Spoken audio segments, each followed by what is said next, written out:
Exercício 8.3. O tanque da figura tem raio interno de 600 mm e espessura de 12 mm.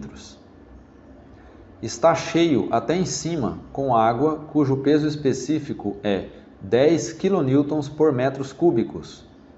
Se o tanque for feito de aço com peso específico de 78 kN por metros cúbicos, determine o estado de tensão no ponto A. A parte superior do tanque é aberta. A figura ilustra as dimensões do tanque e o ponto onde devemos fazer nossas observações. Cargas internas. Do ponto A para cima, podemos observar que a linha que define a seção transversal abrange uma parte de água e uma parte de aço, que são as paredes do tubo. A água é o conteúdo no tubo. O peso da água é suportado pela superfície de água naquele ponto. Onde está o aço, nas paredes do tanque, o peso de aço é suportado pela superfície de aço naquele ponto. Observe a vista lateral. Esse ponto suporta o peso do aço contido logo acima.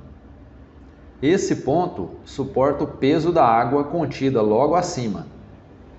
Essa equação nos diz que o peso do aço é igual ao produto entre o peso específico e o volume de aço. Sendo que o volume é a área da base vezes a altura, como a contribuição do aço é uma seção em anel, a área é π raio externo ao quadrado descontado o raio interno ao quadrado. Para o peso da água, temos o produto entre o peso específico da água e o volume de água, que é a área da base vezes a altura. A área é π vezes raio interno ao quadrado. Sendo assim, no ponto A, temos a ação tanto do peso do aço quanto do peso da água. Daí sairão as duas tensões.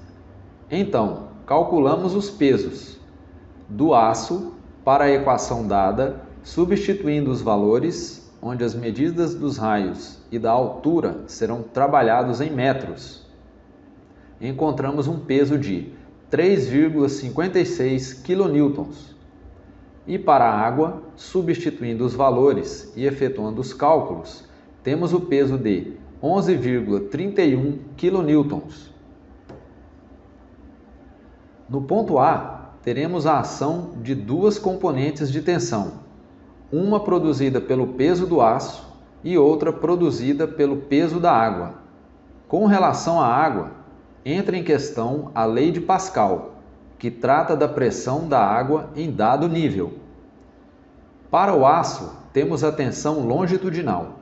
Então, σ2 é igual a peso do aço dividido pela área de aço, de onde, ao substituirmos os valores, encontramos uma tensão de 77,91 kN por metros quadrados, ou kPa.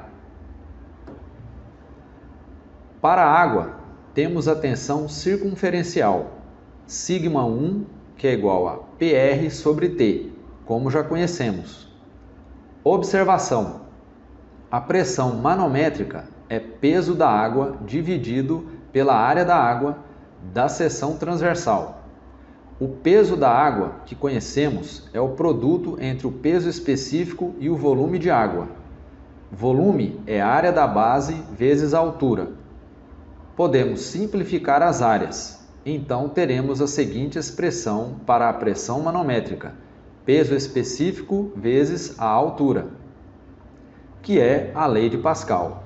Pressão em dado nível.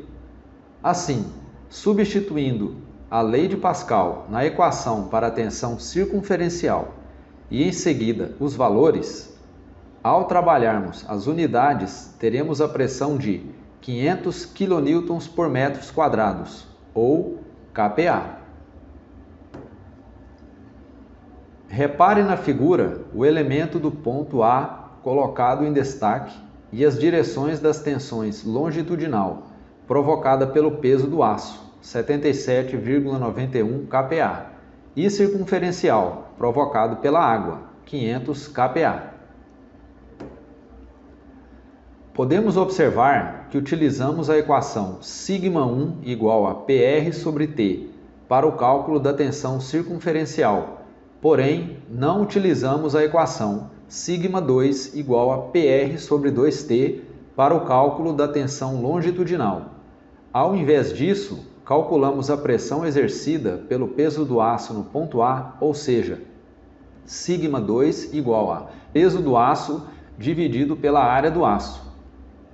Isso se deu devido ao fato de o tanque estar aberto na parte superior e, portanto, a água não pode desenvolver uma carga nas paredes na direção longitudinal. A única carga nas paredes nessa direção é o próprio peso do aço,